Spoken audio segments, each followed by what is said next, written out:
Happy hump day, everyone. I always like to show this next piece. I have to do it. Educate and inform the whole mass of the people. They are the only sure reliance for the preservation of our liberty. Thomas Jefferson. As always, I always have to open up with my Pledge of Allegiance. So join me if you will. I pledge of allegiance to the Constitution of the United States of America and to the republic for which the flag stands, one nation under Almighty God, indivisible with liberty and justice for all. Folks, we are so far right now away from the Constitution, it's not funny. And I'm going to move on with, of course, my quote. Here we go. Hope you like it. Don't waste your time with explanations. People only hear what they want to hear. Paul Cielo. Now, I'm going to do something a little bit different. I like to try something a little bit different. So a friend of mine sent me a joke, and it was very appropriate for, again, this quote. I'm going to put the quote back up so you can keep this in mind. A teenager asked his great-grandfather what the secret to his longevity and good health was. Well, I've always made it a point to never waste my time or emotional energy arguing with idiots, his elder replied. Highly skeptical, the boy countered, "Oh, come on, man. That can't be the real reason." And his grandfather shrugged and said, "Yeah, you're probably right." Again, I can't make this stuff up. I just can't. In the meantime, I have a very special guest coming on. This gentleman has been in the radio industry with, I believe, with the network that he's, the radio company that he's with, syndicated radio station, 104.1 FM out of Springfield, Missouri. I want you to welcome a wonderful man. I've only been in contact with him now for about a month. And I have to tell you, a very like-minded man. He believes in the Constitution. And we have a call-in line for you to ask questions, so feel free to do so. But in the meantime, Tom Martz, come on down. Good morning, or good afternoon, good evening, something like that. That's funny because you are on it early in the morning, aren't you? Well, yeah, we're on between 7 and 8 in the morning. We do a live remote broadcast from a place called Scrambler's Diner on the south end of town, and the Nick Reed show that's his between 6 and 9 hour Monday through Friday. But on Friday for about the past, I know it's a good 10 years with him, every Friday morning from 7 a.m. until 8 a.m. we have an hour-long segment where we discuss the Missouri Constitution, we discuss Missouri legislation, we discuss the happenings of the local, county, pretty much local government, school board, state government. We kind of avoid the federal government.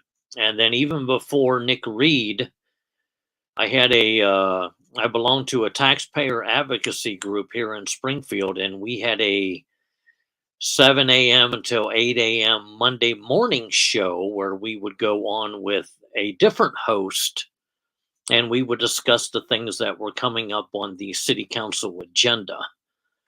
And I would really like to see in my travels, I'd really like to see more of the local radio stations that have a local host.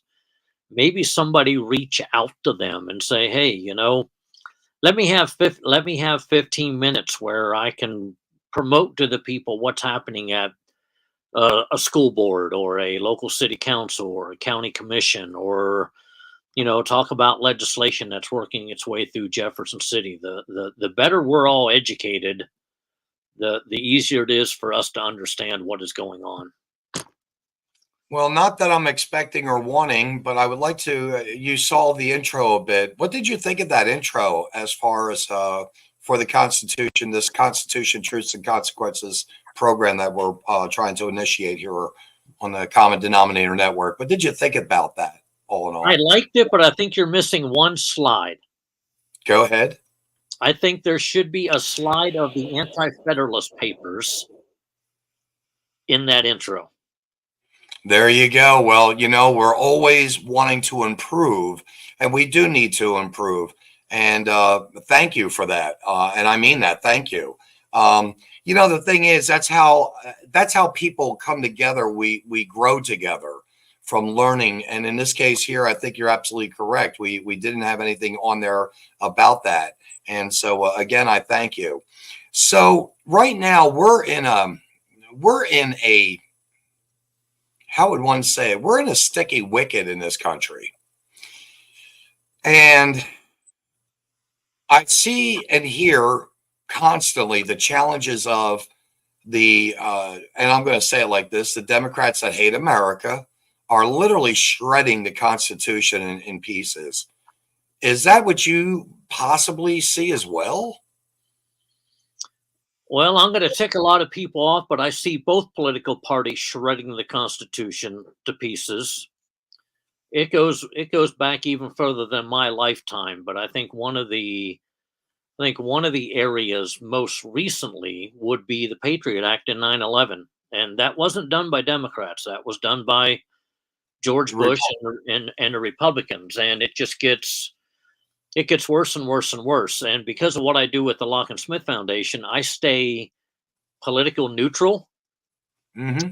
But because the Republicans control the state of Missouri and they have super majorities in the House and the Senate in Missouri, and they predominantly control every elected office, I pound on the Republicans mercilessly every Friday morning because they're the ones that are introducing, they're the ones that are creating, and they are the ones who are passing these laws, which are absolutely in violation of the state constitution, and all they do is promote tyranny.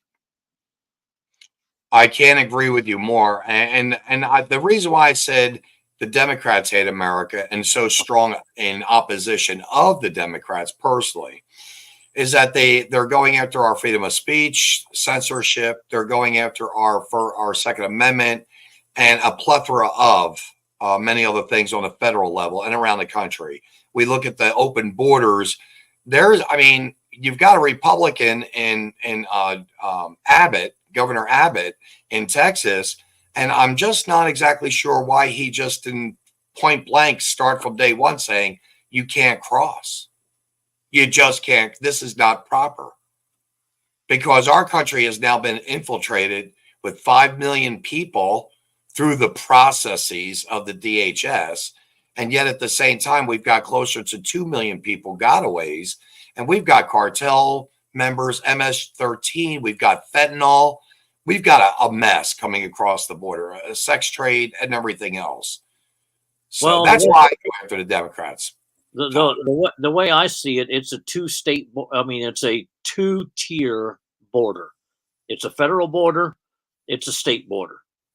I would have literally called out the National Guard, or I would have requested the help of people to say, look, they're invading our home. We are keeping them out of it.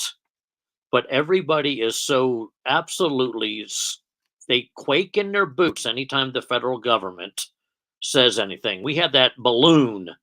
Remember the Chinese balloon that floated over Montana and all these other states that came over Missouri? Well, if I'm the governor of Missouri, there's a bunch of birds sitting up at the Air Force base up there outside of Knobnoster. That would probably take that thing down. I don't need the permission from the president to protect my state. Correct. So we have a system where I liken this country to the Titanic. We're sitting here, we're sinking, and we're going to argue on whether the captain is a Republican or a Democrat. It makes no difference if they were a Republican or a Democrat. Somebody hit the iceberg and we're going down. Whether or not it's a Republican or Democrat doesn't make any difference to me, because I don't see a whole lot of difference between the two political parties, except for when it comes to abortion and guns. Other than that, they both endorsed their own versions of tyranny, and George Bush and the Patriot Act has pretty much steamrolled us since 9/11. Yeah, it has. And you know, the thing is, how is it what is it that the people have to do to get these people, and I'm going to say it like this, removed from office? I mean, how come we can't just technically say, you're fired? You're not doing a good job. You're not protecting and serving the people as you're supposed to by the elected position we've given you and the oath that you've taken. The problem is the oath is no longer a moral oath. It's a legal oath. Most people look at it and go, yeah, I swore an oath, but no big deal. I have protections. You know, the government has the people with badges and blue uniforms and firearms to round us up to make sure that we don't get out of control. We actually have Article 3, Section 15 in the state constitution, which gives the people the right to remove office holders. The problem is who do we have as a police force? We have ourselves. And as soon as you walk into that state senator or that state House of Representatives member to evict him from his office because he is in violation of his oath, I don't think it's going to work out the way the people planned for it to work out when they went up there. Right on. It appears as though we've got a caller online right now. Yeah, he's making me hungry. His first name's Heath. Go ahead, Heath. Let's hear you, brother. Vincent? This is kind of weird. Yes. Oh. Vincent, can you hear me? Yes, sir. Yes. Okay, there's a little bit of a delay. Gentlemen, I'm calling. I am a Missouri resident, and I am fighting a battle with our local school board. And our school board has, when they were sworn in, they swore an oath of office like any politician should do. And I don't believe that they're upholding their oath of office, but there's nothing that I'm capable of currently doing other than complaining loudly and voting them out in 3 years. Why in Missouri can we not recall elected officials like school board members? And is there anything that I can do to hold them accountable to their oath of office? And just to quickly say, they're passing policies, for example, that forbid me from recording a public school official in school in a public building. And they're just creating policies that I believe violate the Constitution. Thank you. Here's where I come down on that. We've gotten to the point educationally, we've gotten to the point where the government, and by the government, I'm talking about the people in the government. So when I say government, I'm talking about the people that we elect supposedly to represent us, and also to supposedly the only manner in which they can create laws is contained in Article 1, Section 2 of the state constitution. It's for life, liberty, pursuit of happiness, and the gains of our own industry, equal protection under the law, and it also specifically states that if this is not adhered to, government fails in its chief design. We've been educated to believe that those people are our bosses. We have allowed them to become our bosses because we don't do anything. We also know that we don't have a police force behind us. If we had an actual sheriff in any of the counties, and don't think that we have constitutional sheriffs here in the state of Missouri, because we do not. They were created legislatively, therefore they can be decommissioned legislatively. But if we had any sheriff who actually adhered to their oath of office, the first person within that county that decided not to adhere to an oath would be removed. Article 3, Section 15 says so. The problem is you've got a lot of people who walk around in black robes who have decided that's not what that means.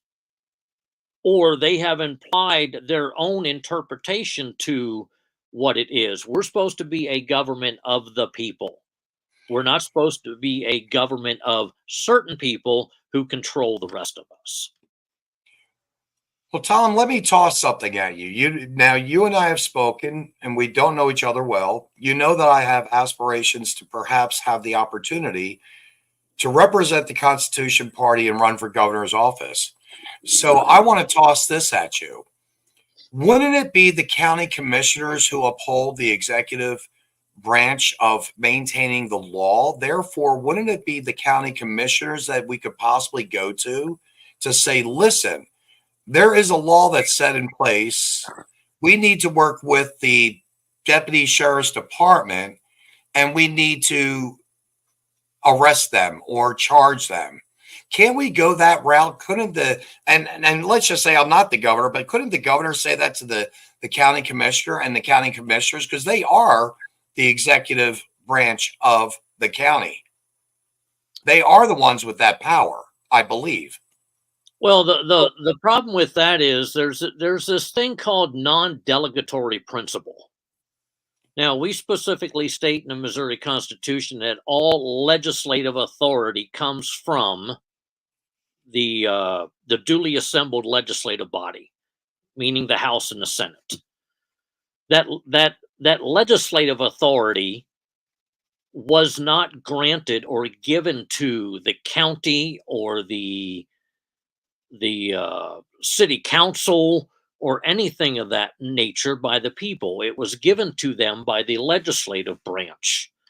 They took an authority that we granted to them and they delegated it to somebody else, when in reality they didn't have our permission to delegate it to somebody else. It would be like if I loaned you my car to go to the grocery store, and then while you're at the grocery store, you need to go in and go shopping, but you see a buddy of yours who needs to go across town. Now, I gave you my car under the auspices that you would go to the grocery store, you would get what you need, you'd hop back into my car and come back. But you say, well, wait a minute, while I'm grocery shopping, this guy needs to go on the other end of town. I know him, I trust him. So you give him my car keys to take my car to the other side of town to do what he needs to do. So he comes back, he gives you the car keys back, you come back to me, give me my car keys back, and you act as if nothing ever happened. And that's exactly what we have legislatively in a lot of the states, because legislative power was given by the people to the legislative body.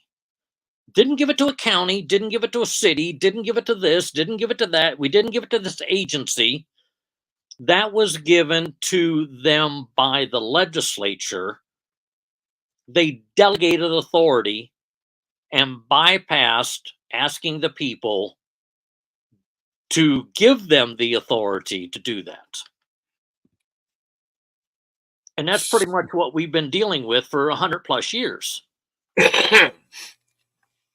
Then with that being known, with that being said, the way you just said, and by the way, very good example of how to understand. Wouldn't it then, shouldn't it then be the governor's position and turn around and say to the legislative branch, we're bringing that back. We're giving it back to the power of the people, the community. We're giving it back to the county commissioners and let them know what powers they actually are or should know what they have to work with. I think that's an educative process that will meet a dead end with 9 individuals wearing black robes. Of the state Supreme Court. Yep.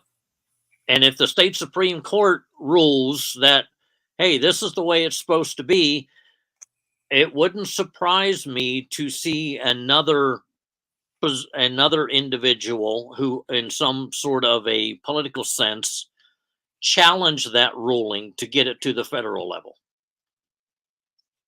It's all about control. It's all about power. It's all about how the government gets to control and gets to manipulate you to make sure that you comply with their mandates. Show me anywhere in any constitution that the government has the authority, or they were given the authority, to mandate that you must be vaccinated. I own my body. Yep. No, the old my body, my choice thing here. My body, my health, my choice. Yeah, you can't dictate to me that you have the authority to inject me with something because it's for the common good or it's for public safety. Yep. Here's one of the books I have used to understand constitutions. If anyone can see this is a Samuel Johnson 1755 dictionary. Really good book. And this one is Webster's 1828 dictionary, which you can buy online. Our local retail bookstore here called ABC Books carries these for me because she knows that I use them in teaching Constitution classes. And she actually has a section in her bookstore that she has set aside for the books that I use while I'm teaching Constitution classes. And we have slowly but surely, year after year after year, have been educated to believe that we are to be controlled by our next door neighbor because we elected our next door neighbor. I mean, I have this little criteria where I won't vote for anyone unless I know for a positive fact that that individual at some level outside of his professional life has done the things that he says he's going to do once he's elected.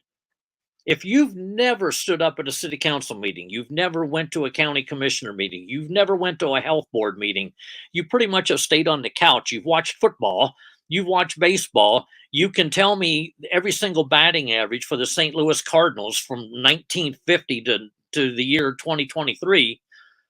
What have you done for liberty? What have you done for freedom? Why should I vote? Why should I, in reality, waste my vote for you? Because you have not shown me, or anyone for that matter, that you're willing to get outside of your comfort zone to go represent yourself or to represent your neighborhood at one of these governmental functions. And that's just it. It takes involvement. And you would think today, especially with education being, and I'm going to say it like this, with education being so indoctrinated, and I mean between the SEL, which is social emotional learning, gender identity, even to the point that you do this in the school, but you don't do this at home, and they have their little safe spaces. The children, it seems, are having their rights taken away, but the parents have relinquished their rights to the school boards and trusting the teachers to do their jobs.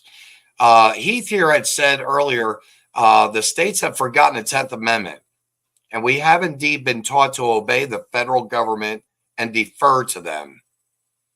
How do you feel about that statement? Well, actually, I'm a huge fan of the 9th Amendment. That's the one that nobody knows and everybody forgets if they do know it.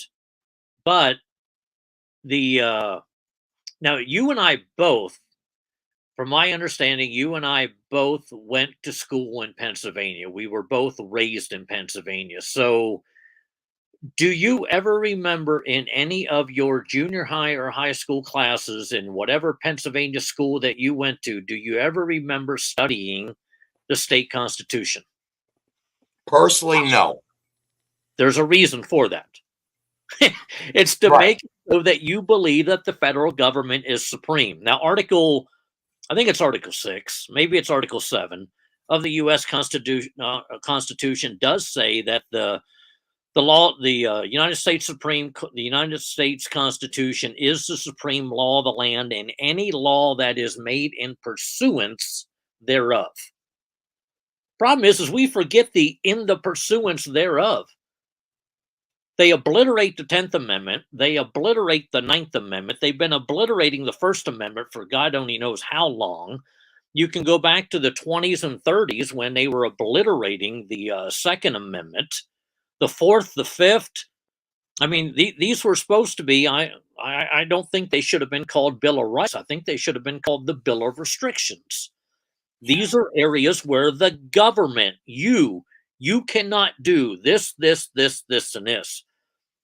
But through the process of time and all these different court opinions I've read, and you brought up something a minute ago about how parents relinquish the duties of their parenthood of their children to the schools. Well, there's been court cases that have the opinion has actually said that once you drop your kid off at the front doorstep of the school, there are certain areas where then the school is and does become the parent.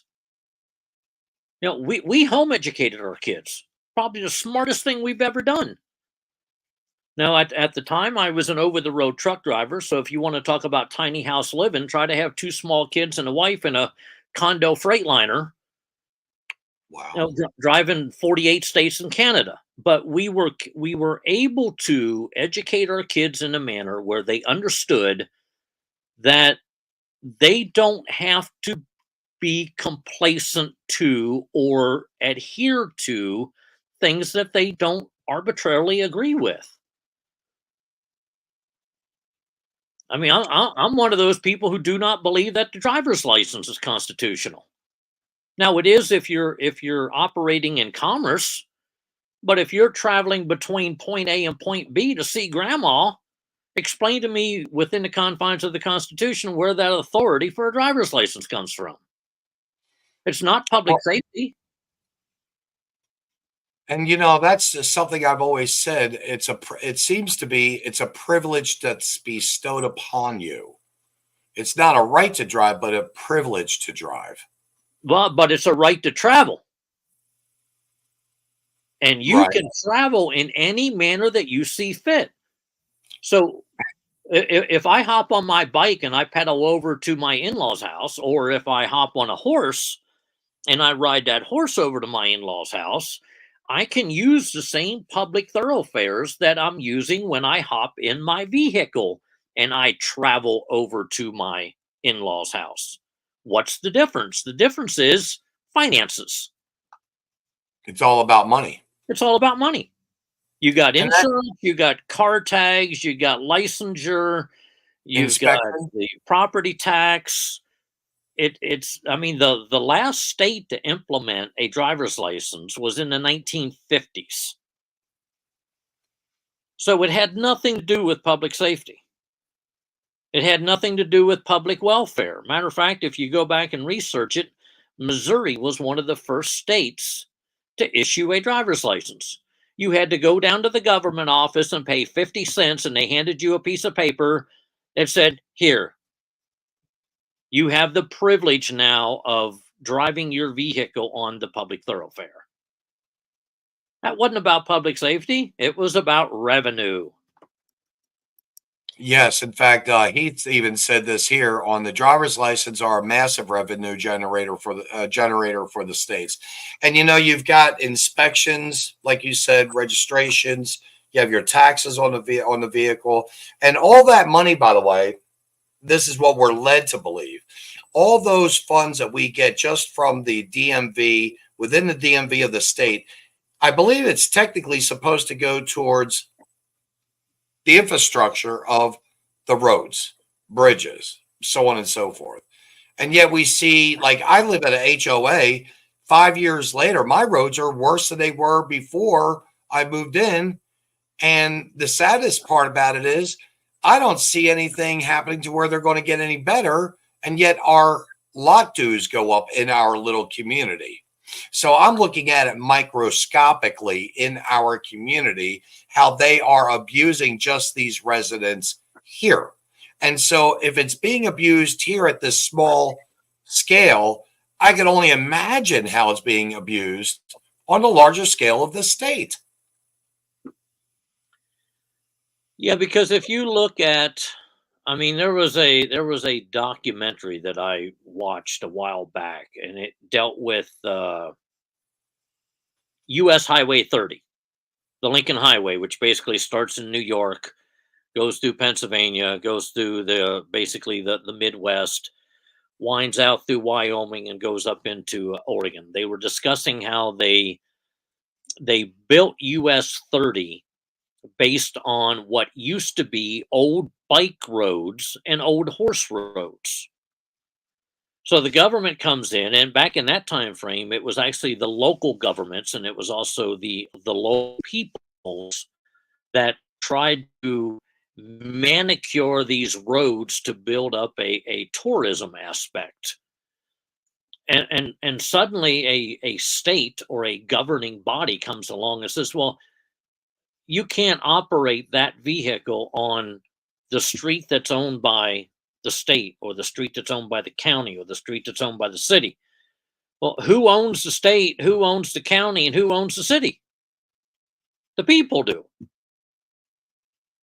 But yet we've been instructed and we've been told year after year after year after year. And you talk to any elected official, well, I work for you. You know, you tell me what needs to be done. I work for you. Well, I've got at least 12 years of reviewing legislation, and I have seen many pieces of legislation that would actually benefit the greater good of Missourians, one of them being last year's gold and silver bill that was obliterated by the Speaker of the House, or the leadership of the House, by allowing nothing but Democrats in the House to basically filibuster it until it was dead. And I know you can't filibuster in the House, but there is a mechanism by which how you choose the people that are allowed to speak on certain bills as they stand up pretty much allows a filibuster to occur in the House, especially if you do not call the previous question or you do not call for a vote. Okay. That to me, it almost seems unfair. It just seems unfair. Go watch any documentary, whether it be PBS, whether it be, you name the company that does it, and just sit there. Let's say it's an hour and 15 minutes long. The topic is government. I guarantee you will hear the word democracy at least 20 times. I agree with you. We are not a democracy. We're a republic. We have never been established as a democracy. If you want democracy, then go to a country that democracy was incorporated as their foundings for government. We happen to be a representative republic. And the one that I was actually watching today was discussing how Trump manipulated voters using algorithms through this company that was funded by some billionaire hedge fund guy. And they were discussing how it is that he knew and his team knew that he wouldn't win the national popular vote, but he could win if he took the electoral college. Now, at least 14 times when they were discussing this, these people were talking about our democracy. And I'm thinking, wait a minute, you're actually explaining one way of how it is that we're not a democracy, because in a democracy, you don't have an electoral college, but yet you continue to use that word. Mm-hmm. And it's done in a manner, I believe, to keep people to the point where they believe that their vote matters. I mean, I'm on a kick right now to get the primaries removed off of the ballot, because that's not an election. It's a selection of a political party. Political parties are corporations. They are private parties.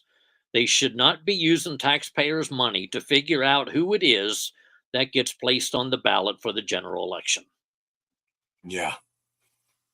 It was asked earlier, we were a tax-free until FDR, and now we pay yearly on a house we already own and pay tax on at sale for the car title and registration. And I'm taxed on my hard work, and still I get paid for to pay bills that are taxed and other crap taxes, nickel and diming us to death. Isn't that what, in fact, they are all doing to us, both sides of the party, of the two parties? Property taxes actually have existed longer than FDR. I mean, even in the state constitution, it talks about how the property sale of the properties within the boundary limits of Missouri were to be used to build up the infrastructure, like the Capitol building and that type of stuff. If you think about the land rush back in the 1830ish, I believe it was, when Oklahoma had a land rush. What I found interesting about studying that was that if you were an American citizen or you were a foreigner who was going through the process of becoming a citizen, you could go out there and purchase, it was a 640 acre parcel for, I think it was $10. And then you actually had to build a house. You had to do some things on it to make it so that it was going to become your domicile. No corporations could buy property, just individuals. And slowly but surely, we've evolved into a manner where corporations have rights, which in reality they don't. They shouldn't have. Mm-hmm. People have rights. The people within a corporation have rights, but the corporation itself, in reality, is a fictitious business entity that's created by all these individual people, and all those individual people have rights. They don't have rights as a corporation. Correct. I've been speaking to someone. You and I both listened to him speak. Colin Soros. Soros, not to be mistaken to being a relative of George Soros, but he has put together a piece for me directly, which in layman terms makes our taxes a little more simplified. But Heath had asked this question of you a little while back, but it still applies even now. How do we right this ship? How do we put it back on course? You know, I hate when that question is asked because nobody likes my answer. There are 4 boxes, and I think the first 3 have failed.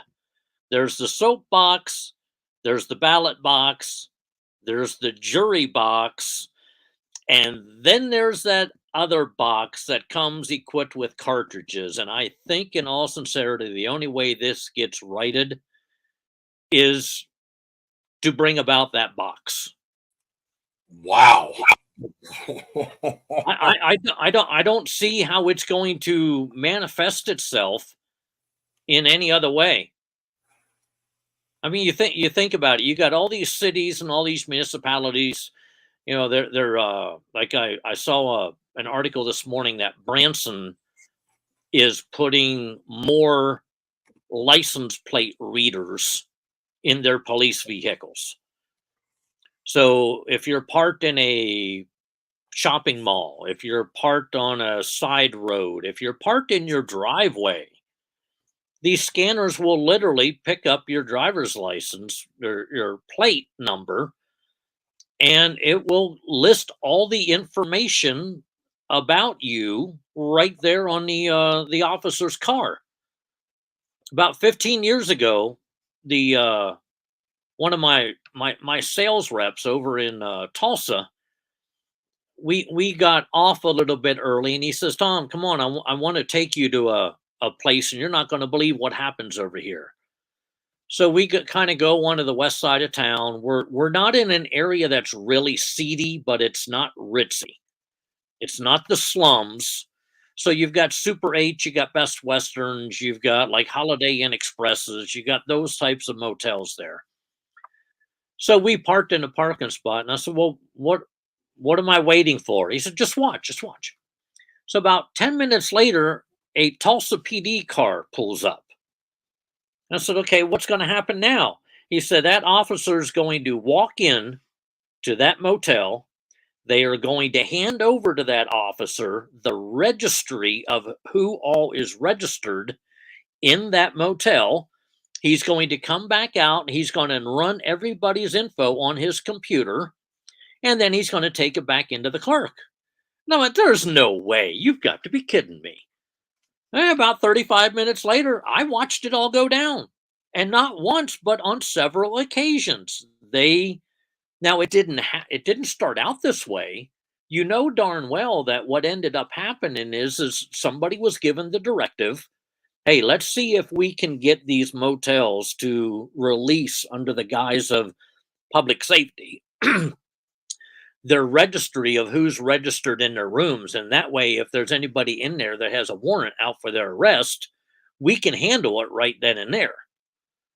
And I would bet the clerks at first were hesitant and said, "No, we can't do that." But over time, you kind of twist a little arms, you make a couple threats, and the next thing you know, these people are just willingly handing over a registry list of everyone who is in their motel room. Mm-hmm. Or you can do it the other way, which is you make such good friends with them because you're letting them know that it's in the public safety interest that we do this. So they, like you said, they can either go. It's a double-edged sword. They could go and strong arm the hotel staff, or they can butter them up and make them feel safer. Oh, well, guess what? Vinzent Cooper has a warrant for his arrest and he's in room 304. Okay, listen, this is what's going to go down. Boom, boom, boom, boom, boom. And then they get notoriety, and the hotel is kind of a safer place to stay than the Super 8 down the street, more or less. Yep. Yeah, I can see how that would be. I can see how that would in fact go down. So did you by chance get to see anyone arrested on that little mission? I did not, but I did get to watch what went down on 3 separate occasions. And one, it was so obvious that he was bringing the registry of everyone who had registered that day out to his car, that it couldn't be. It wasn't like you could mistake and go, "Well, maybe that's something else." No, the clerk literally, from where our vantage point was, pulled it out from underneath his desk, handed it to the officer. The officer goes out to his car. Now, granted, they could have determined that maybe there were a couple people there that had warrants out for the arrest, but they'll come back later, after they have backup. They don't want to create a scene because if nothing else, then that gives that motel a bad name. But they could come back possibly in the morning. They could find out if that person has a wake up call. Oh yeah, they have a wake up call at 5 in the morning. Okay, well, at about 5:10, we'll be back. And as soon as they'll be back in full force. Yeah. Wow, that's quite, and I'm going to say it like this, that's quite deviant and very deceptive. We now have one of those officers as our police chief in Springfield, Missouri. And he has been our police chief probably for about almost a decade now. And since his tenure, crime has increased astronomically. The city has always had a crime problem, but they've been able to keep it well hidden. And it has now actually escalated to a point where they can no longer keep it well hidden. So it's well known that the city of Springfield we've got a crime problem. We've got drive-by shootings. We got drugs. We've got a homeless issue. I mean, pretty much everything that you see in St. Louis and Kansas City, you see here in Springfield. And believe it or not, we see that also right now in St. Joe. It just and the one thing that seems to be very prevalent with those particular cities, even though we are technically, so they call it a Republican state, they're Democratic ran cities also. They're very much influenced by the Democratic I want to say bureaucracy / money.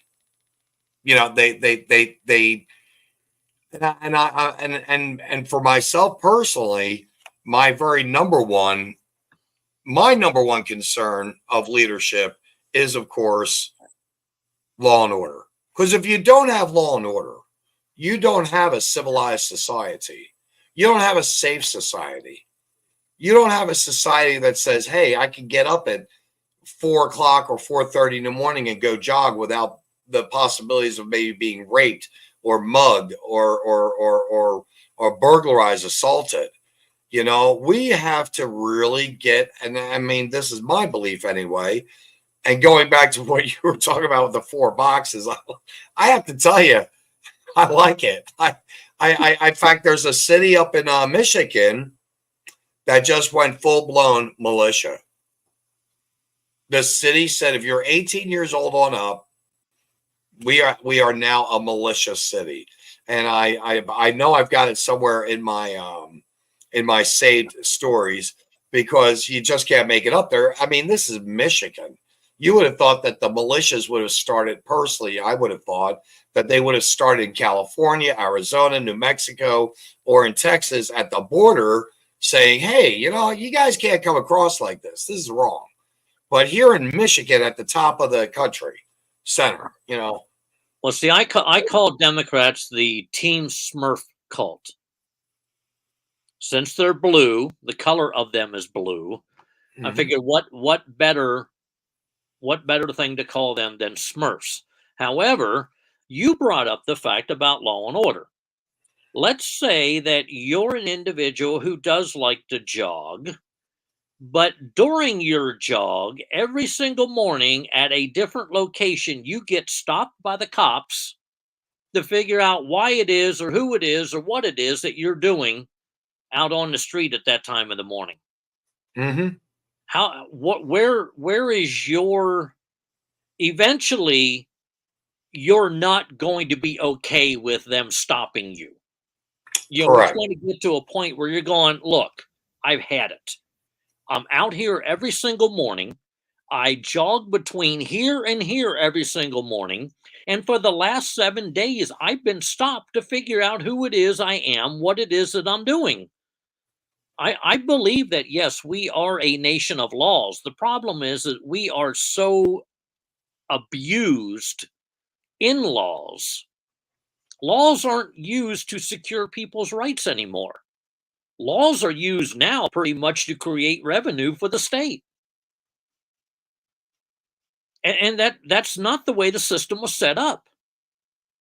I mean, it was, if you read any state constitution, even the California Constitution, if you follow the basis by which it was written, governing is incredibly hard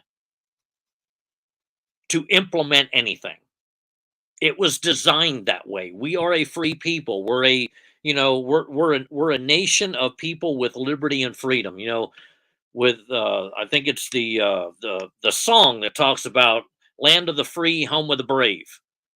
Oh, the national. We're not land of the free, and we're definitely not home of the brave, because government controls every waking minute of what it is that we do.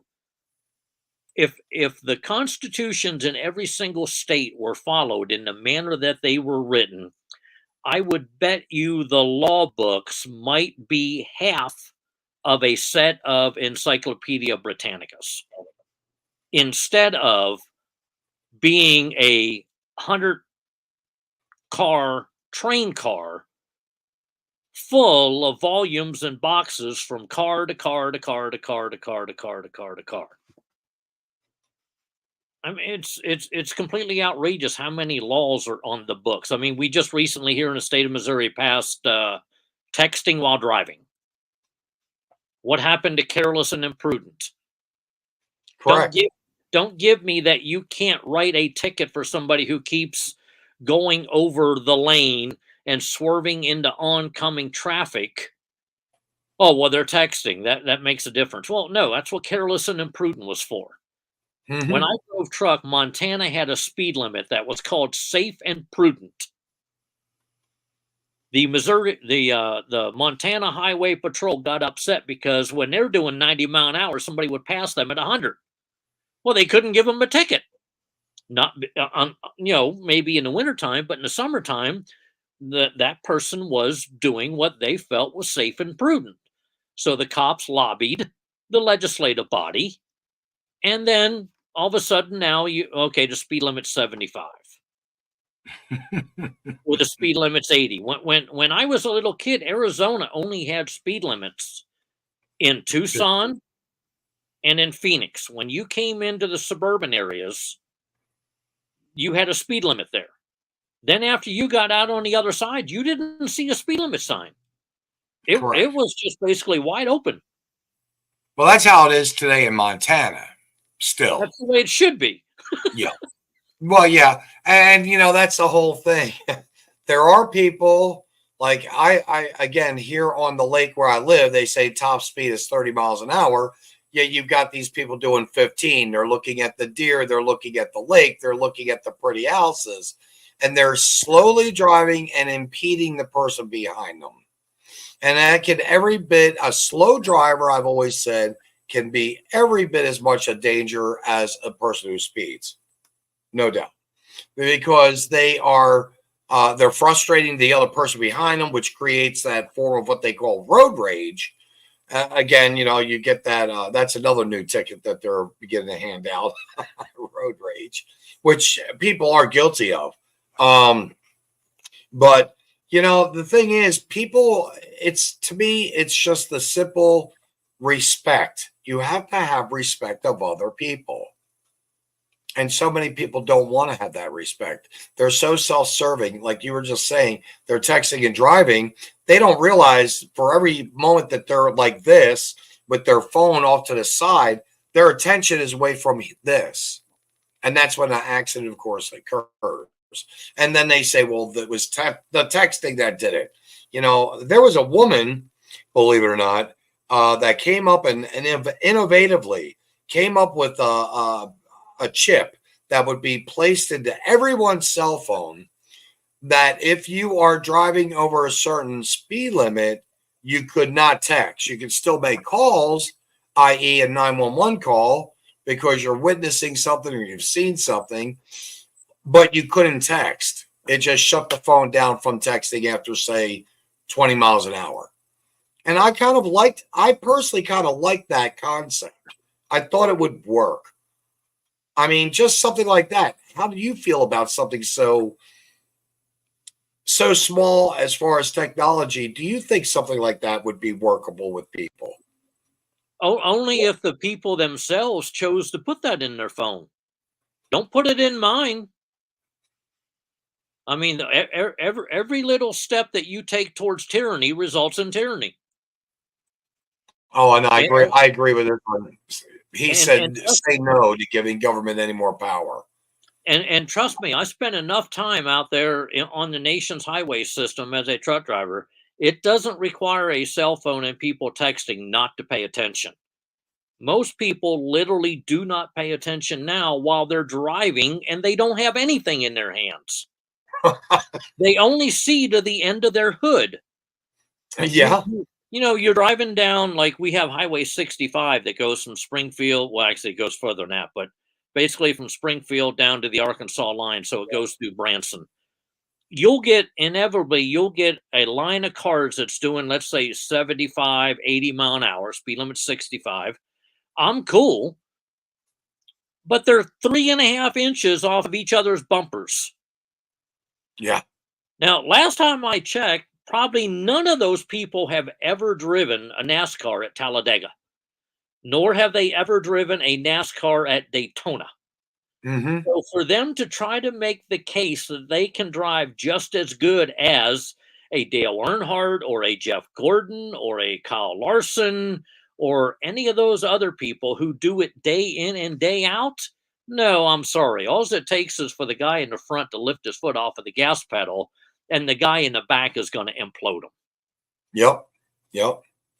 That's so funny that you say that, because I've actually told this story, I believe, on here. I know I've told friends of mine throughout my life. I actually rear-ended a woman. Now, I'm going to tell you, when I rear-ended her, automatically one would say, well, Vinzent, you were supposed to have full total control of your car. You should never have hit that woman. And that's really the general consensus. But what I lucked out on was I looked her name up within an hour. I was working at the Ford plant. I looked her name up on Facebook, and sure enough, she was so kind as to allow me to screenshot what she wrote. And she actually wrote this: me and my baby, my newborn baby to come, are going to be so rich.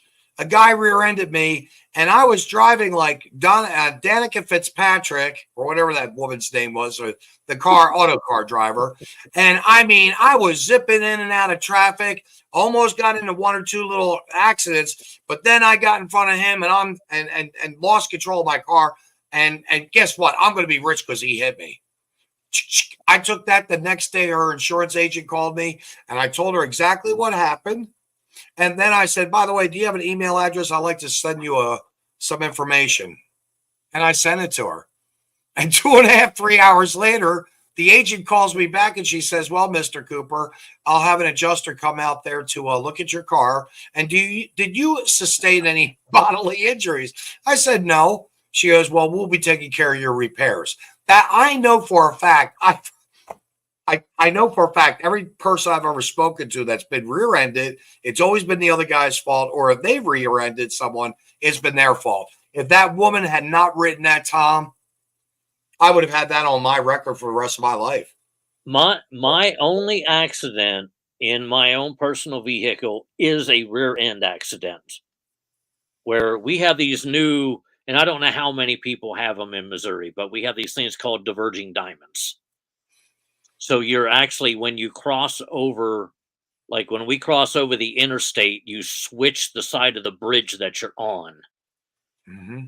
And that way, when you transition off of the interstate, you're at a yield sign. So if you're turning right, you get in, you can stop. But if you look to the left, you don't stay in traffic, you can go. If you're turning left and traffic's not coming, you can just continue out into the flow of traffic. Well, I watched this lady, and as I'm coming up the ramp, I had glanced off to my right, and I realized that the traffic coming my direction was at a dead stop. They had a signal light. They couldn't go nowhere. She started. I took one glance again to make sure that they still had the signal light. Then she stopped. So I ended up hitting her bumper. And then she gets out of the car. What'd you hit me for? And I'm like, what did you stop for? And she tried to tell my insurance agent that I must have hit her about 20, 25 miles an hour. Now, I couldn't find any damage to her car. Really couldn't find any damage to my car either. There wasn't even so much as a paint scratch. But I had asked my insurance agent, I said, well, hey, that vehicle I'm driving has airbags. At what speed do they implode? He said, well, let me look that up. So he looks it up and he says, well, your car 5 miles an hour. I said, then explain to me how I'm still driving my car. The airbags on neither side exploded. So there's no way I hit her at 20. I didn't hit her at 15. I didn't hit her at 10. I didn't hit her at 5. I barely brushed her bumper enough to even flake a speck of paint off of it. And she was basically trying to make it so that I was going to be, the old whiplash. And of course, she was going to get rich quick on this poor kid. But I don't think she got a dime. But I did have another issue where a lady, I was riding bicycle with a buddy of mine, and we're coming up through an industrial park, and I'm wearing blaze green. He's wearing bright blue. we've got the right of way, and we're coming up on this road. It turns right.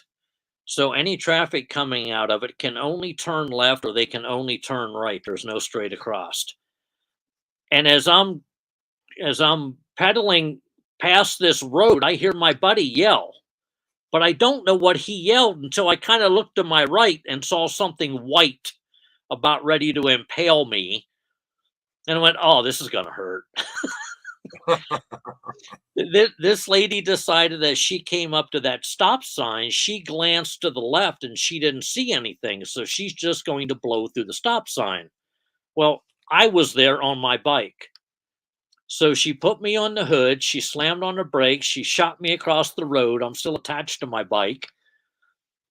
This woman never got out of the car. Never even walked over to me to find out if I was okay. She didn't do a darn thing except sit in her car. When the cops got there, the cops asked her for her driver's license. They asked her for her insurance card, which was expired. So she had to get one off of the internet, which wasn't expired. And then no citation, no ticket, no nothing for trying to kill me with a car. And I looked, I said, what's the deal? He said, well, you'll be okay. Well, that's not the point. Wow. The lady ran through a stop sign and she hit me. Where is the security of my rights being violated by being laid on the hood of somebody's car and then being shot across the street on a bike? And it took her, well, actually, she didn't report the accident to her insurance company. I had to do it. Wow. And then I had to supply the insurance company with everything. She was not even assisting in any manner. And the call where the cops called, they were called, weren't they? Oh yeah, they were called. Literally when I got her insurance card and I got her driver's license, I took photos of her car, and I had told my buddy Jason, I said, look, just go ahead and call the cops back and tell them not to worry about it. I got all the information I need.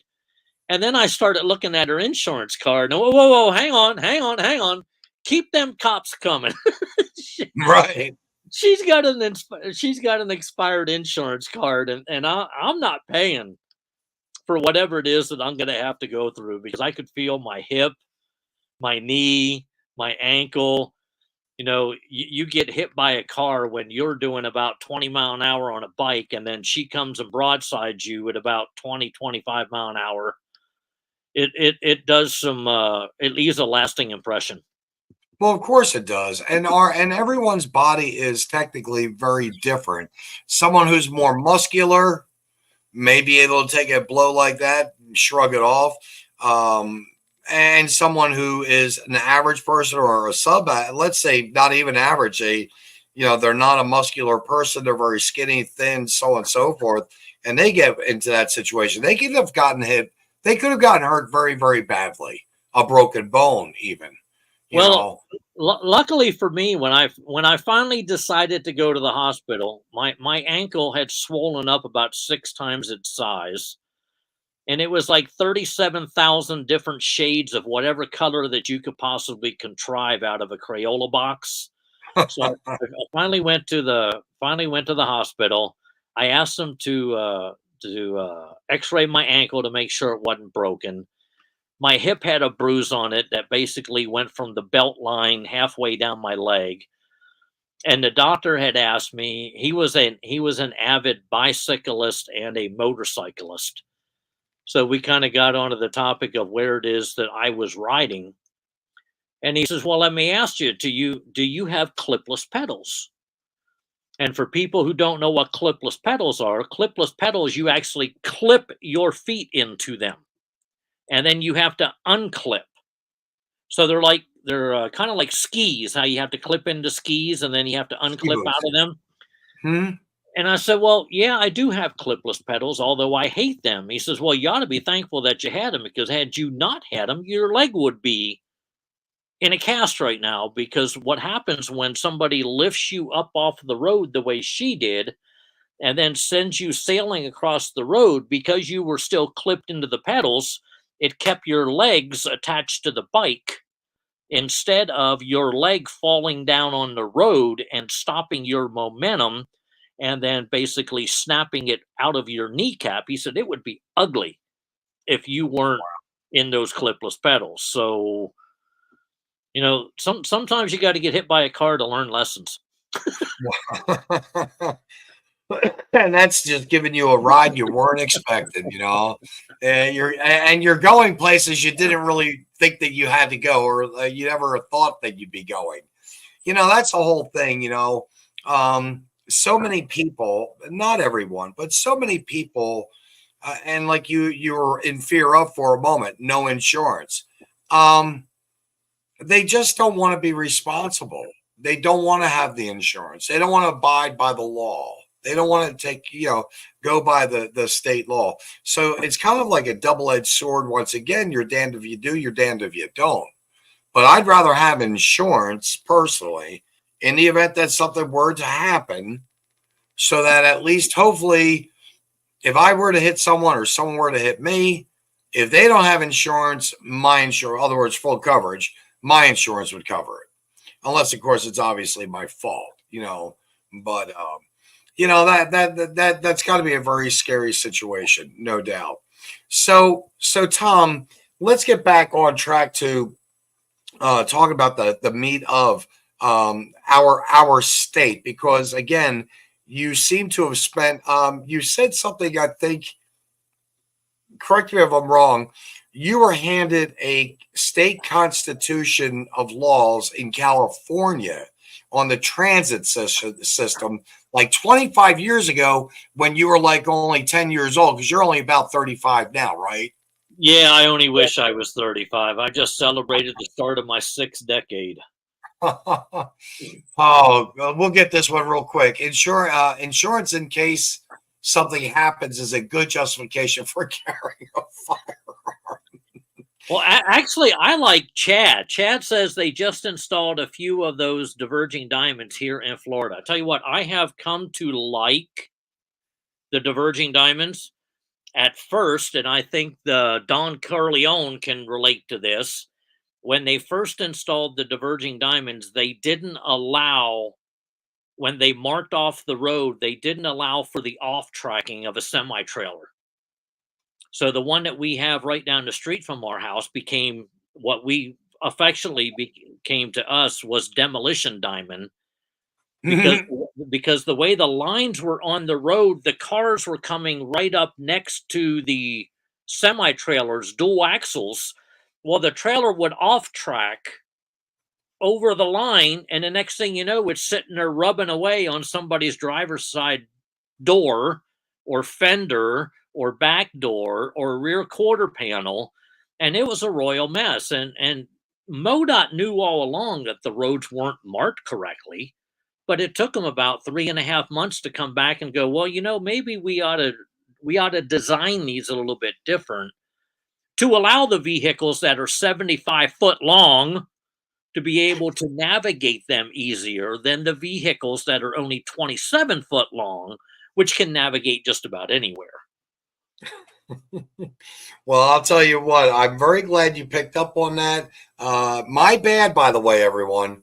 I figured since we had already gotten past, how do you like this one? I think I'm gonna clip you here. And since we had already gotten past the diversion, but diverted diamonds there, Chad. Actually, Tom went back to it. So here we are. Again, that was pretty good. I'm glad you did that, Tom. That caught me completely off guard, because I really don't. Sometimes with the comments, we're not keeping up, or the comment just doesn't get to us in time, and we've moved on too. But again, I hope it's okay now. I'd like to get back to our state constitution, how you got involved with California, and how this became a passion for you. Well, I used to ride, for anyone who's been to California, like into the Bay Area, they have what is called Bay Area Rapid Transit. And I used to work in San Francisco. And the funny thing about where we lived out in the Concord Walnut Creek area, if I left my house at 5 o'clock in the morning, I could literally be to San Francisco in under 30 minutes. If I left my house at 5:05, if I made it to San Francisco by 7 o'clock, I was amazed.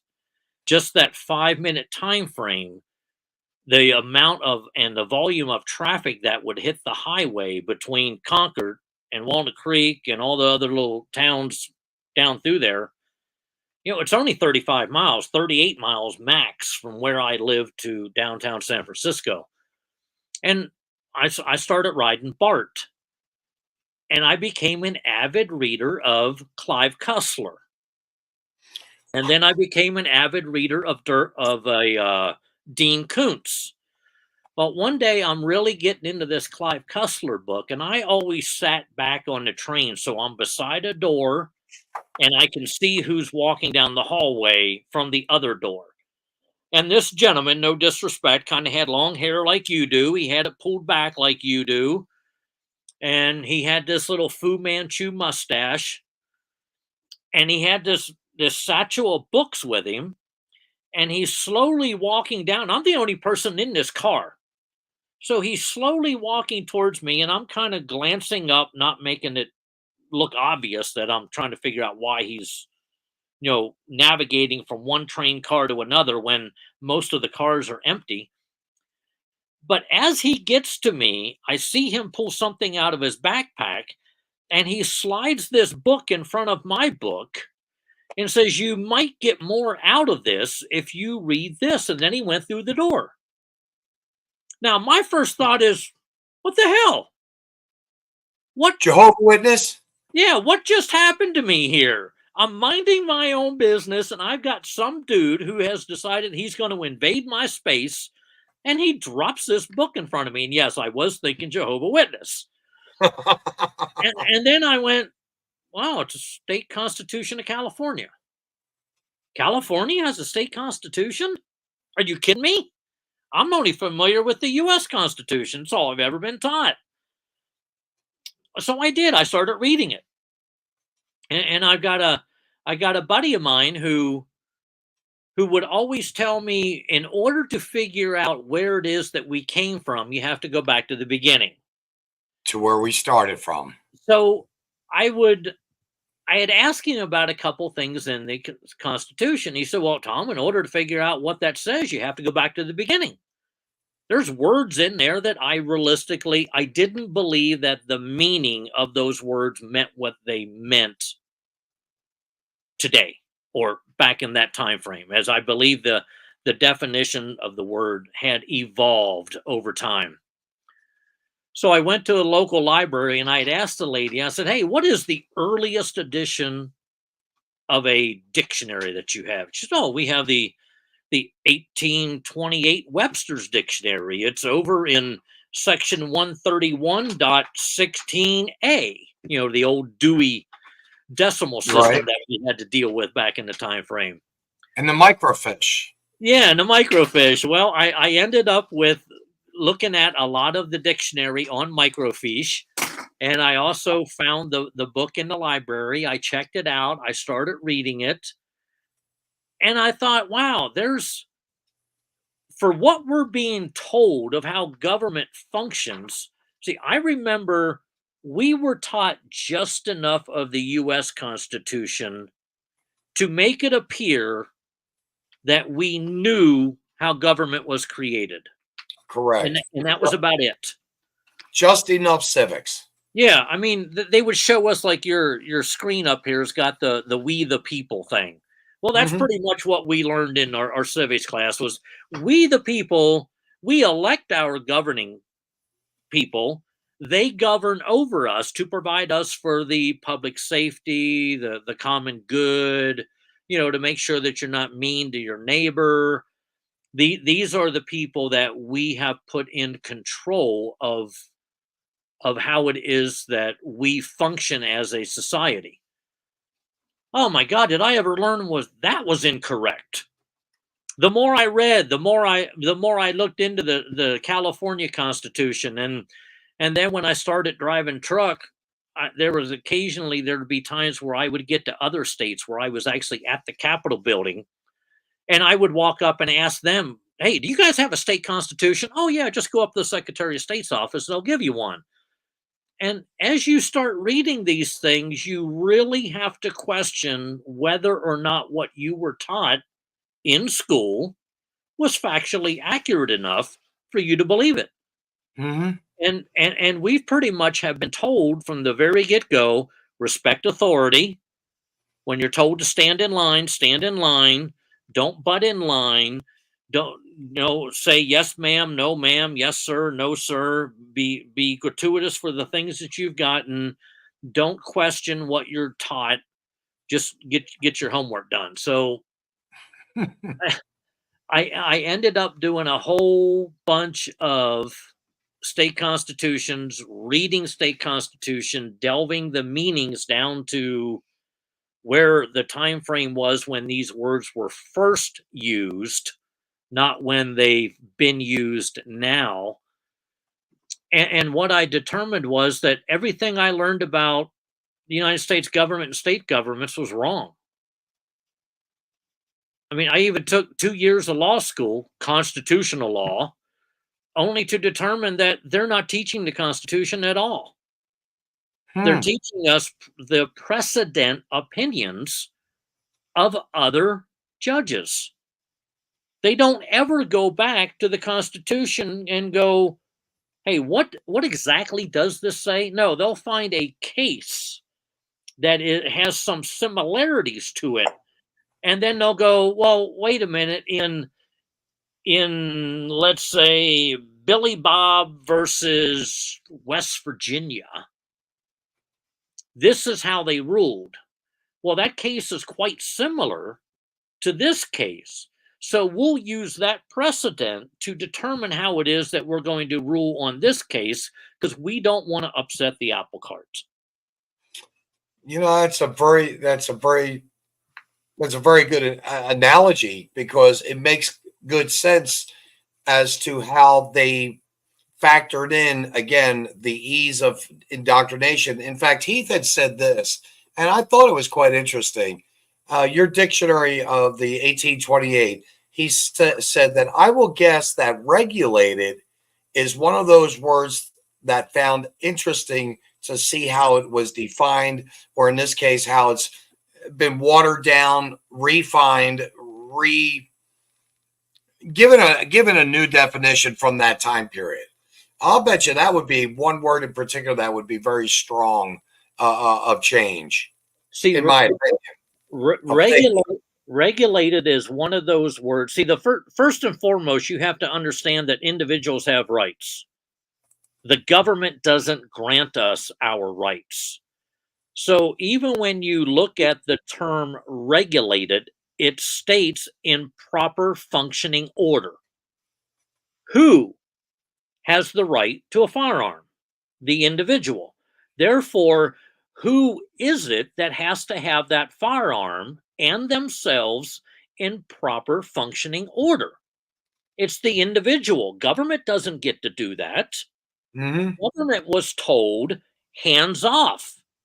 Well, regulated doesn't mean that the government gets to regulate what your rights are and what they aren't, or how they are to be determined.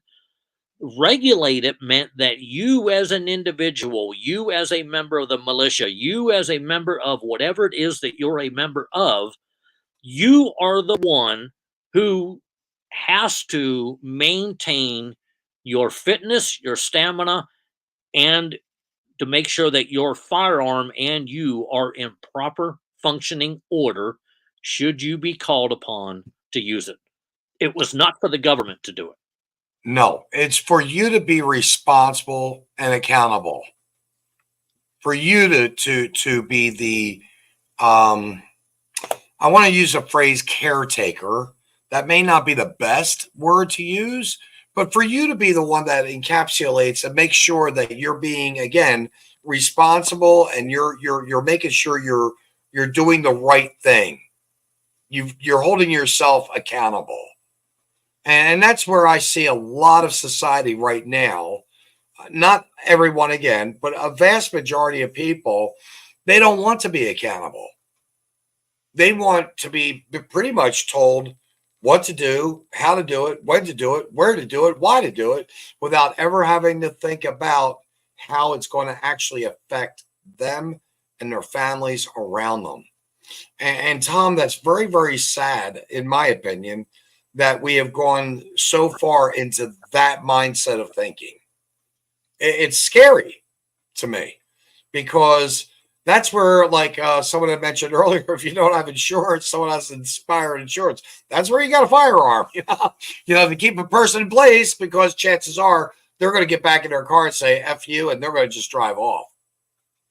Well, the funny thing is even once your rights have been violated, and the government structure in all purposes is there to make sure that you are brought back close to whole as possible. So why exactly does the government also get a windfall off of this stuff? They get the tickets, they get the citations. If you're a drunk driver, well, then you got that huge fine. You also have to attend all these different the classes in order to get to the point where you have you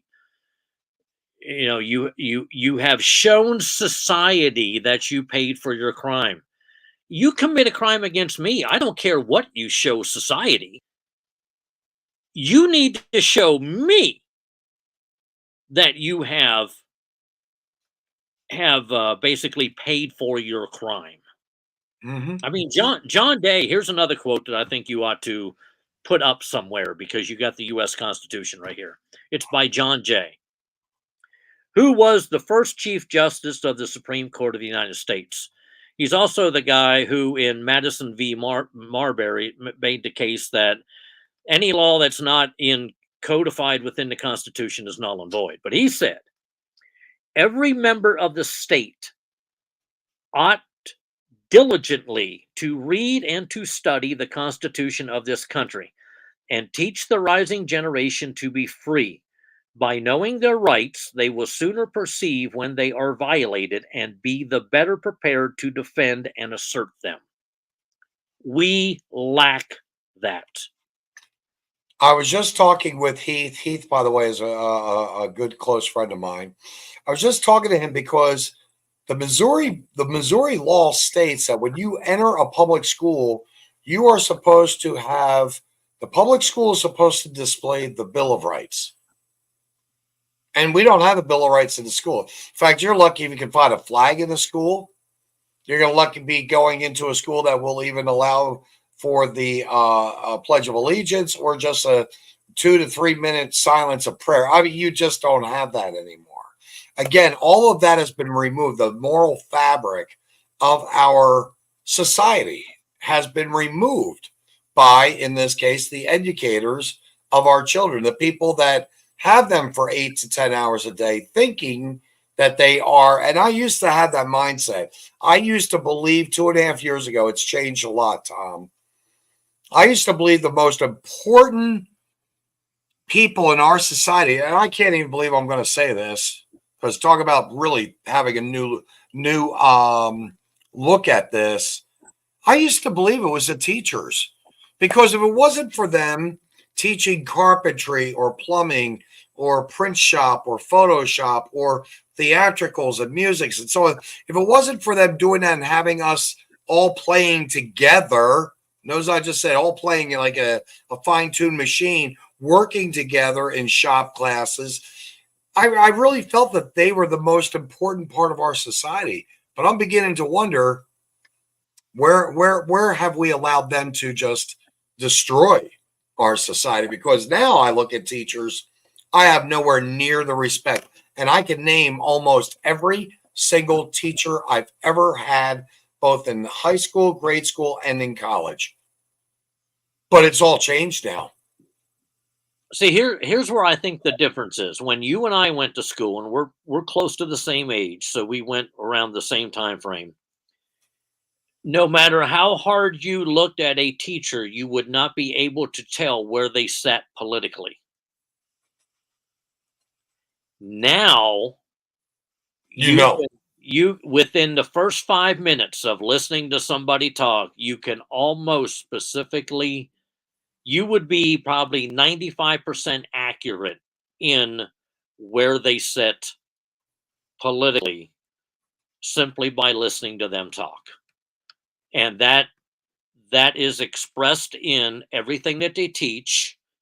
One of the benefits that I found by riding bike is there's these great things that are called podcasts now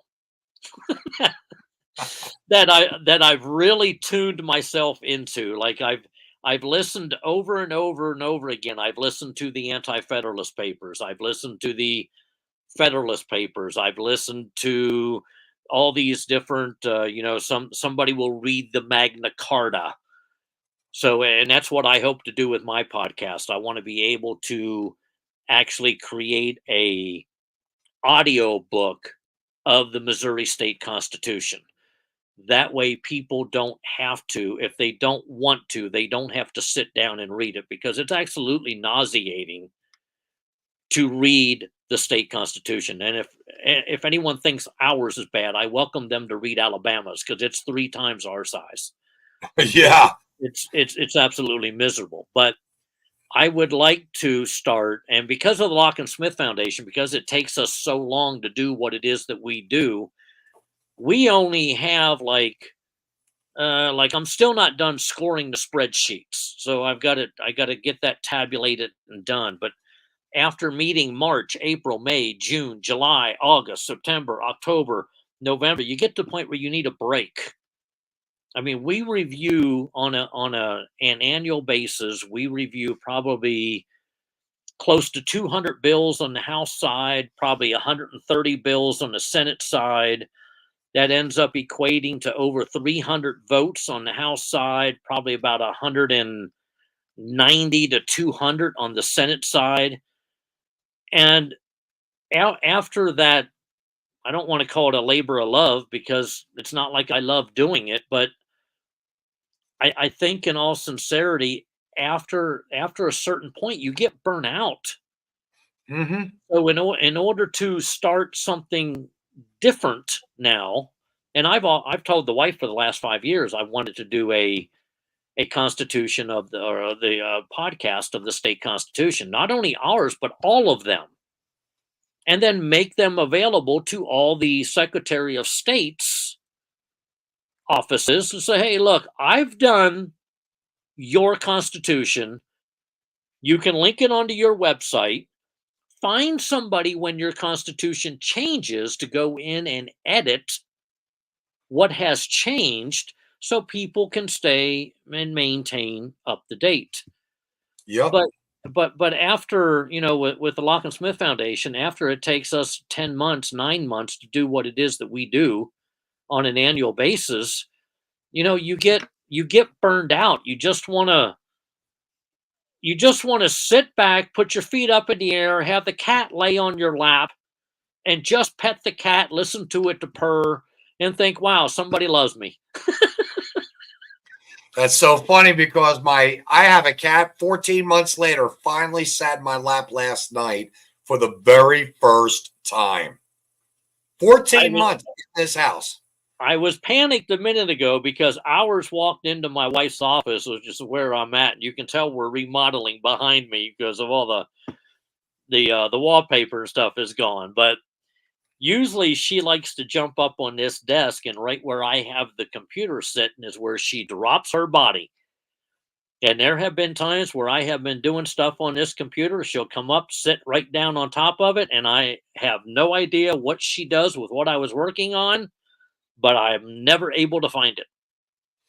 That's so funny you say that. When I left you into full screen for a moment, that's because I had to exit to get my one cat out the window and then come back and sit down. Well, how do you like how do you like our little soldiers right here that I'm pointing to? I was just looking at those nutcracker.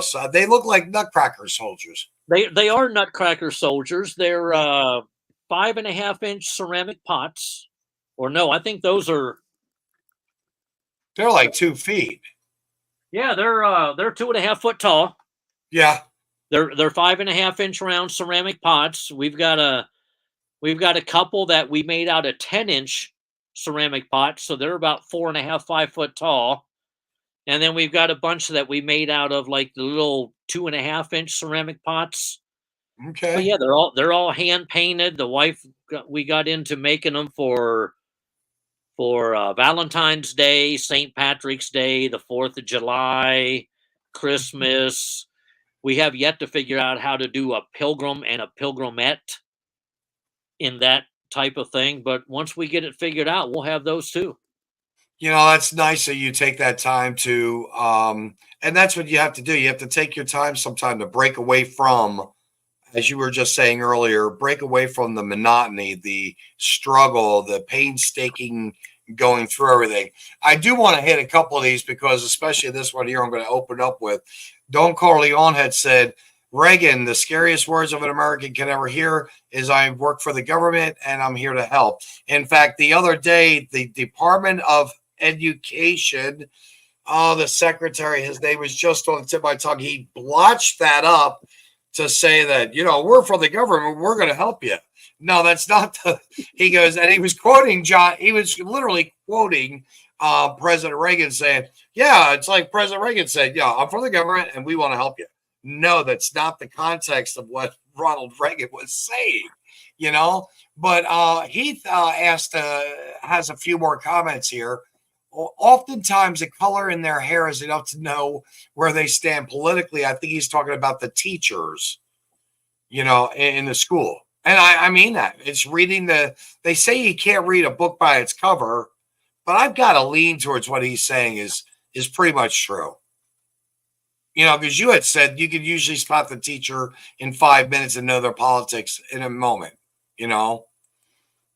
Agree, disagree on that one? Well, I have experimented with my wife's hair color. Okay. She's definitely not liberal leaning. There are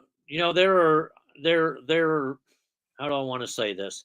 I think there are people that in reality can get away with changing the color of their hair. Not obnoxious. I mean, I'm not talking rainbows or anything of that nature in their hair, but a different shade of red that's almost a kind of a muted purple, or we had a Finnish Spitz, which is a dog.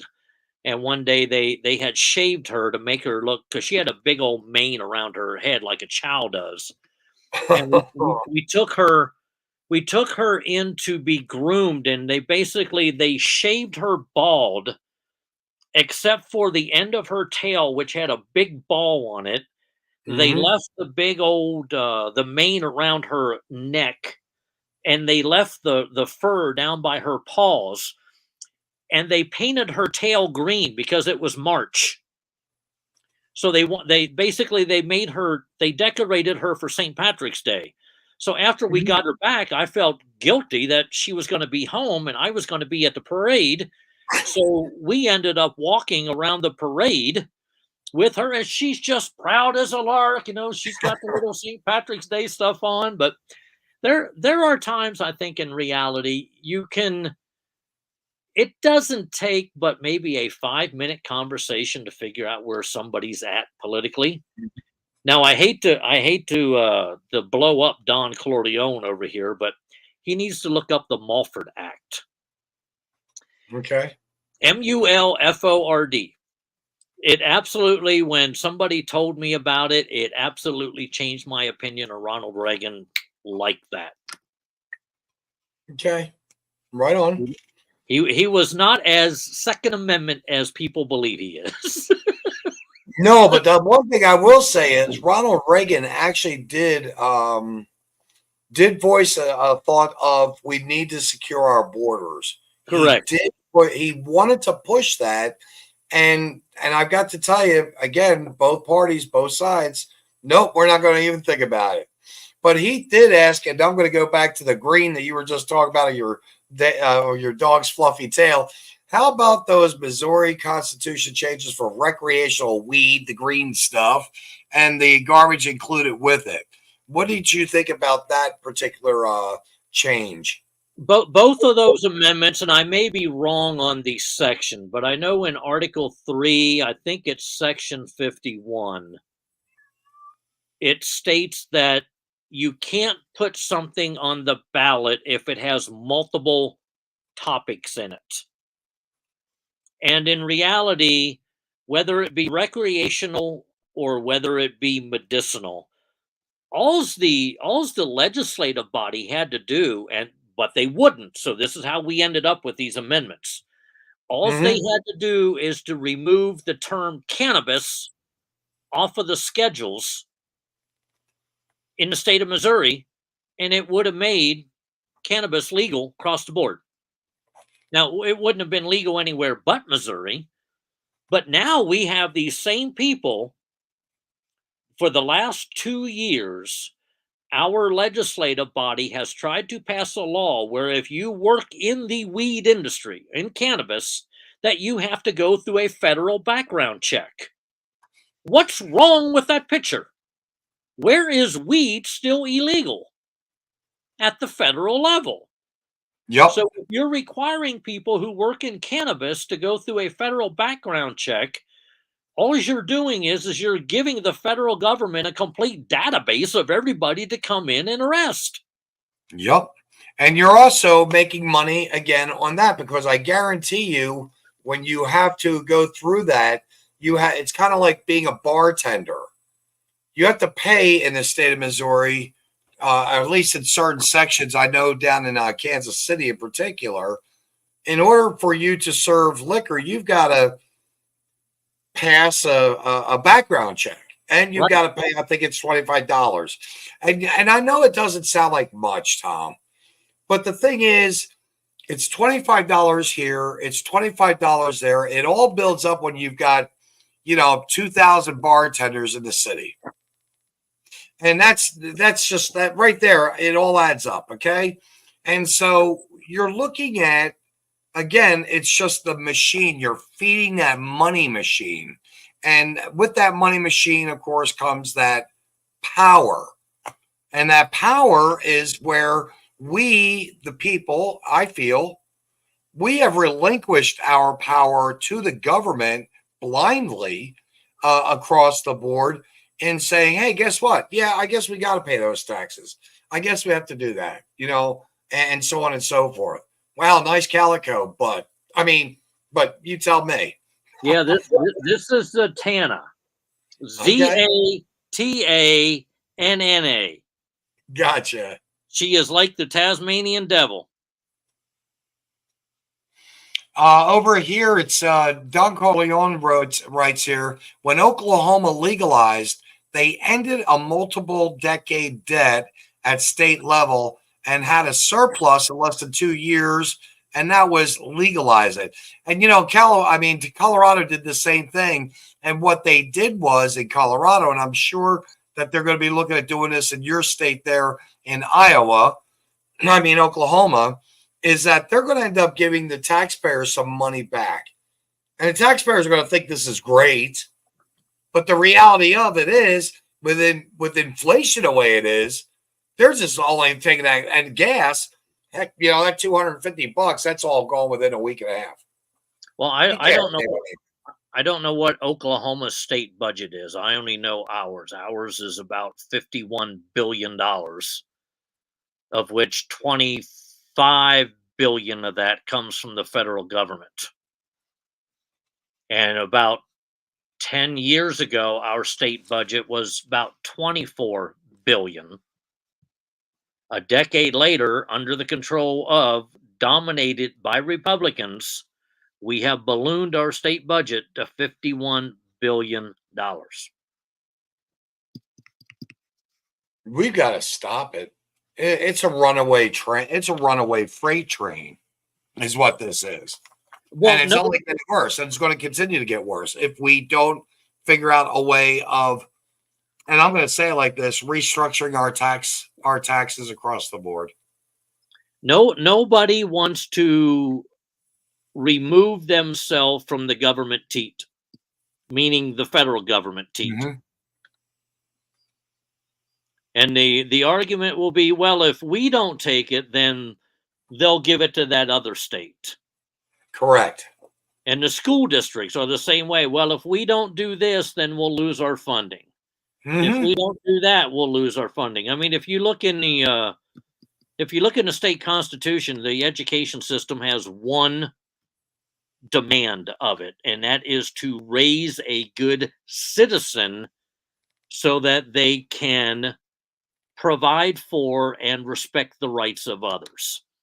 Can you please explain to me how we're doing that in the Missouri government school system? Because I haven't seen it. Yeah, then they're not doing it, but the thing is, they're going more on feelings, how people feel. You can't make a person feel one way or another. But Thomas Paine, and I got to thank my friend, I'm going to say it again, Heath Gilbert. I got to thank him for it, because he who dares not offend cannot be honest. I'm sorry, but there's going to be a time in our, and I'm going to say it like this, Tom, there's going to be a time in our friendship, in our relationship, whatever you want to call it, that either A, I'm going to tick you off or offend you, or B, you're going to tick me off and offend me. It's inevitable. It has to happen. It may not, and that would be nice to think, but you've got to be able to just have thick skin. That's all there is to it. And these kids nowadays, some of them think they're Superman when they're at 14, 15, 16. I mean, they've got no respect for elders. They have a mouth that's just absolutely, and I'm going to say it like this. I mean, I'd rather eat out of a dumpster in the back of a Red Lobster than listen to these kids talk to the way they do to their parents. The best thing to ever happen to me in reality, and I didn't realize it at first, but it didn't take me long to figure it out, is when I got into a job where they were teaching me how to be a sales rep. One of the guys would always say that you have 2 eyes, 2 ears, and 1 mouth, and use them accordingly. So you observe and listen twice as much as you talk. And what I have discovered is that generally when you're invited to speak somewhere, you get that courtesy. Now, inevitably, you'll have somebody in the audience who believes that they know more than you do, and they will let you know that they know more than you do, no matter what. But when I go to these different venues, one of the state reps down here, Darren Chappell, and we get along really, really good. And he and I agree on a lot together. But he always jokingly says, we can't agree 100%, because if we agree 100%, they only need to have one of us. The other one can be gotten rid of. So there are times that, I put Paul Venable a couple days ago through the ringer on a Telegram group that I started called CLR, Legislative Constitutional Review. And my question is where within the confines of the Constitution does the government get the authority to dictate who I can and cannot sell my property to? Of which he answered the question, but I bickered back and forth with him enough, and I don't know how he was taking it. I've always told him, I said, look, I'm a contrarian. You'll find me in groups that are so far left of center, it's not even funny. And you'll find me in groups that are so far right of center, it's not even funny. But when I'm in the left of center group, I'm there as a leftist. When I'm in the right group, I'm in there as somebody who is of my mindset. If I don't hone my skills and I don't constantly listen to or familiarize myself with the people who are out to do me harm, whether it be emotionally, physically, or politically, then I don't know how to defend myself in that manner. So I will listen to podcasts that I adamantly disagree with just to see where they're coming from. I'll read books that I adamantly disagree with. I read that nutcase's book that, what's his name? Karl Marx, that guy, so if you don't allow yourself, the mind is like a parachute. It only works when it's open. And we've gotten to the point where we become so close-minded. We're on X side, and no matter what X says, we agree with it. Kat, if you shut off my computer, you and I are going to have a long discussion. Well, you know, it's funny that you're actually that you just said that, because you were from Pennsylvania. I was from Pennsylvania, and I just wanted to pick out a couple quick notes. When you were in California, were you there around '89 with the earthquake? Yes. Matter of fact, the office of the company that I worked for was 2 buildings away from the Loma Prieta highway structure that collapsed one on top of the other. Oh my Lord, you ready for this, Tom? You're never going to believe this. First, Clyde Cluster. I listened to his audio tapes. He's got some good stuff. Second, the BART system in San Francisco, of which I started taking once the earthquake hit, by the way, after it hit, because I had to work down at the St. John's Hotel at the Mama D's restaurant, and I was supposed to be on that bridge at 5:05. It happened, the earthquake. I was supposed to be down with a band session, of which we were going to be opening up for the Grateful Dead, but I was in a studio that asked me to stay an hour later, and I was living in Martinez, as you said, Concordia. I think it's Concordia? Concord and Walnut Creek. Isn't this amazing? I mean, 1989, October 19th. See, I was actually working that day at the Pac Bell building in downtown San Francisco by the Embarcadero Centers. And I had driven over to our office at least 3 times that day to get stuff. So I was back and forth on that Cypress structure 3 times. I was actually in the building when the earthquake hit. And the most eerie thing I have ever seen in my life, because when we left San Francisco, eventually we had to go across the Golden Gate, and then we had to go up to the Richmond Carquinez Bridge or whatever the heck it is to come back. We had to go the long way around. The long way around. Yep. But when you're looking in your mirror and you don't see a single light in the whole entire city of San Francisco, even though you know that it is probably the most lit city of any on planet Earth, it is the most weirdest thing to look in your mirror and go, where are all the lights? That's so funny because you just brought it. I think it's Bay City Rollers. When the lights go out in the city. What's that? Journey. There you go. Yes. Well, there we go. We just hit it.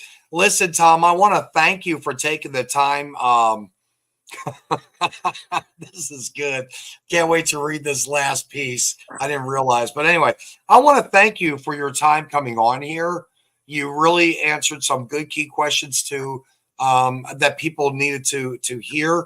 You're very, I think you're very inspirational in your passion of what you do. And I want to say thank you, because you do captivate an audience on a radio program, again, out of KSGF in Springfield, Missouri, is where you can listen to him on a 104.1 FM radio, correct? I want to make sure we've got that out there. A plug for free. I jokingly call it the least listened to hour of the week on my social media page. I always tell people what it is that I'm going to be talking about. So I always say, in the least listened to hour of the show on KSGF this week, I'm going to be covering this, and this, and this. And Nick will always look at me and go, if it was the least listened to hour, you still wouldn't be on the air. Well, that kind of makes me remember New Jersey. You go to these little eateries, and one in particular had a sign. They served crab with the boiled potatoes and the boiled peanuts, right? And they said, worst seafood meal in Atlantic City, but 10,000 flies can't be wrong. Tom, I want to thank you for coming on here. There will be some croissants and caviar with some champagne in the green room if you care to stay around and have something. But no, seriously, sir, thank you so very much for coming on. Hey, I appreciate the time. Thank you much. And you just pick up the phone and call me. I'm here. Right on. And don't be surprised. I definitely want to do that, by the way. I do. I think that that's the whole thing is I think we need to start educating people, informing them of what their rights are, what our rights are, what the God-given rights were by the founding fathers through the Constitution, and in our states learning our state constitution. Like I said, I'm hoping I may have the opportunity to represent. Is it going to happen? Probably, chances are not, but I really would love the opportunity to say, you know what? We need some new blood. We can't keep going the path that we've been going. We just can't. Yes, sadly, most people believe that we're a democracy, and 99% of the people believe we have what are called constitutional rights. Yeah. Yeah. Well, thank you very much, Tom, for your time. I greatly appreciate it, sir. All right, man. Have a good evening. You too, brother. Peace. All right. Bye. Bye-bye. Now, folks, this is the... Oh, good. He got out of here quick. I've got one more thing I want to share with you. You guys are going to love it. He really wanted him to hear it, but that's okay. He'll catch it later on. Anyway, I came across... in the beginning, I said there was a quote. Then there was a little joke that I expressed, that I shared from a good close friend of mine. He sends me a joke every day. And by the way, he sent me this one as well. And I'm going to close with this. It's called Trees Balding. Okay. And we even talked about that on this show. So it's amazing that all of this came around. There once was a man who lived in a forest. By and by, as he got older, he began losing his hair until finally on his deathbed, he was completely bald. He called his children together for a final meeting. Looking around at each of them, he said, "Look at my head. It used to be so full of lush, wonderful hair. Now it is completely gone. Look outside at the forest. It is full of trees, lush and beautiful. One day, though, it will be gone as well. The trees, over time, will be cut down and used until it is bald as my head. What I want of you is a promise that for every tree that is cut or dies, that you and your children and their children after them will plant a new tree for everyone that is lost. That way, the forest will live on to have its beauty enjoyed by generations of people forevermore." And so they did. And the forest was beautiful and peaceful retreat for many people for centuries. All because of one man's receding hairline. H-E-I-R, hairline. You know, folks, it's what we plant for seeds within our children that's going to determine where our future goes. And right now, I just received this today. I received one of these telegram. I don't know what it is on my cell phone, but it says, "How do you feel about socialism?" I gotta tell you, I didn't even want to open it up because, number one, I think it's spam or it's going to muck up my phone. But the bottom line is this: the best way to think about socialism is it's never worked before, and there's nothing that we're going to do today or tomorrow still promoting socialism that's going to work today or tomorrow. Socialism is something that just needs to be put to bed, needs to go to rest, much like this woke agenda and much like democracy as they're stuffing it down our throat. Folks, it's all in your hands. Yes, thank you. Wow, thank you very much, Don Corleone. I have spoken, you have heard, you have the facts, and judge Aristotle. From the bottom of my heart, I thank every one of you for coming on, watching. I hope you got something out of it. And if you didn't, I feel bad for you, because I'll tell you what, It was the best 2 hours I've had today. You guys have a great night. Again, peace be with you. I'm out of here.